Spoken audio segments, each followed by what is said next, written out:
വലത്ത് കാല് വെച്ച് അകത്തെ കയറണം. എന്റെ കമ്പനി വരുന്ന ആദ്യത്തെ മഹാനായ മനുഷ്യനാണ് സാർ. എന്റെ ഐശ്വര്യങ്ങളെല്ലാം സാറിന്റെ പ്രാർത്ഥന പോലിരിക്കും. ഇയാളോ? ഇയാളെന്താ ഇവിടെ? ഇയാളെ എനിക്കറിയില്ല സാർ. ഇൻസ്പെക്ഷൻ വരുമ്പോ ആവശ്യമില്ലാത്തവർ ഇവിടെ നിൽക്കാൻ പാടില്ല എന്ന് അറിഞ്ഞൂടെ? വഴിപോക്കർ എന്തിനാ ഇവിടെ നിൽക്കുന്നത്? പ്ലീസ്, പൊതുവഴി അതാണ്, പൊതുവഴി അതാണ്. അതിലേ വെക്കുള്ളൂ, അതിലേ വെക്കുള്ളൂ സാർ. വലത്ത് കാല് വെച്ച്, ഞാൻ നേരത്തെ പറഞ്ഞ പോലെ സാർ, വലത്ത് കാല് വെച്ച്. ISI മാർക്ക് എവിടെ? സൂക്ഷിച്ചു നോക്ക് സാറേ, അപ്പൊ കാണും. സാർ, ഇത് ഡൽഹിയിൽ നിന്ന് കൊണ്ടുവന്ന ബെസ്റ്റ് സ്വിച്ചസ് ആണ് സാർ. ISI മാർക്ക് നിർബന്ധമാണ്. മോന്തയ്ക്കൊന്ന് കൊടുത്തിട്ട് കണ്ണാടി എടുത്ത് കാണിച്ചു കൊടുക്കണ, അപ്പൊ കാണും മാർക്ക്.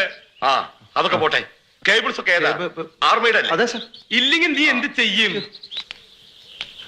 ലൈറ്റിനും മെഷീനും ഒക്കെ ഒരേ കണക്ഷനാണ്. അത് ഞാൻ ഇതിന്റെ അത് പാടില്ലെന്ന് അറിഞ്ഞുകൂടെ? ഇതേ സമ്മതിക്കില്ല. സമ്മതിച്ചില്ലെങ്കിൽ താൻ ഇവിടുന്ന് പോവില്ല. ഇയാൾ ആരാ?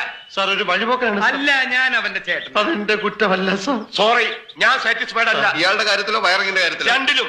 സാർ, ഉടനെ ഇതൊക്കെ ചേഞ്ച് ചെയ്യണം. സാർ, അത് ഞാൻ പ്ലീസ് ഒന്ന് പറയട്ടെ സാർ. അതായത് സാർ, നിക്ക് മര്യാദക്ക് പരിശോധിച്ച് ഒപ്പിടുന്നതാണ് നല്ലത്.